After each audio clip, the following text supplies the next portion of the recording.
Morning, সবাই কেমন আছো? আশা করছি সকলেই ভালো আছো, আমিও ভালো আছি। এখানে বাটিতে আমি নিয়ে নিয়েছি পার্শে মাছ। তো আজকে রান্না হবে পার্শে মাছের ঝাল। তো পার্শে মাছের ঝালের জন্য আমি পার্শে মাছগুলোকে ভালো করে লবণ হলুদ মাখিয়ে নিয়েছি, আর ওদিকে কড়াইয়ে তেলও গরম করে বসিয়ে দিয়েছি। দেখো, তেলটা খুব ভালোভাবে গরম হয়ে গেছে। এবার আমি মাছগুলোকে ছেড়ে দেবো।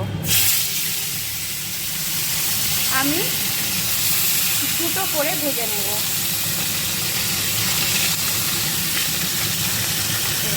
দিয়ে দিলাম। এবার আমি দুটো দুটো করে ভেজে নেব।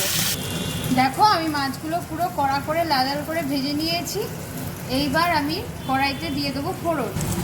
এই যে কড়াইতে তেলটা গরম হয়ে গেছে, ওই মাছ ভাজার তেলের মধ্যে দিয়ে দিচ্ছি কালো জিরে আর শুকনো লঙ্কাটা।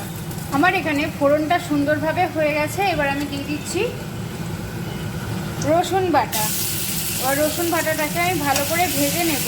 আমার এখানে রসুনটা ভাজা হয়ে গেছে। দিয়ে দেবো গ্রেট করে রাখা টমেটোটা দিয়ে দিয়েছি। এরপরে দিয়ে দিচ্ছি একই সাথে লবণ পরিমাণ মতন, আর দেবো আমি হলুদ।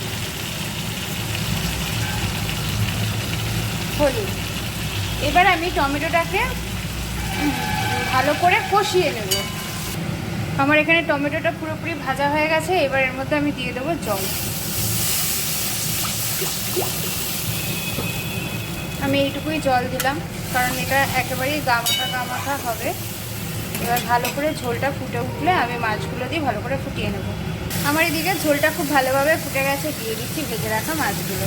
এবার মাছগুলো দিয়ে খানিকক্ষণ ফুটিয়ে নিয়ে তারপরে দিয়ে দেবো মশলাটা। তোমার মাছটা খুব ভালোভাবে হয়ে গেছে।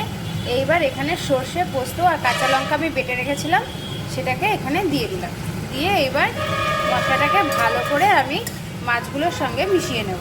আমার পার্শে মাছের ঝালটা রেডি হয়ে গেছে। দিয়ে দিচ্ছি ধনেপাতা কুচি। এবার আমি মাছটাকে নামিয়ে নেব।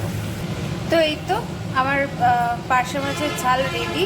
রেসিপিটা কেমন লাগলো অবশ্যই আমাকে কমেন্টে জানাবে। ভালো লাগলে লাইক কমেন্ট শেয়ার করবে, আর প্লিজ আমার চ্যানেলটাকে ফলো করে দিও। আর আজকের মতন টাটা। দেখা হচ্ছে নেক্সট রেসিপিতে।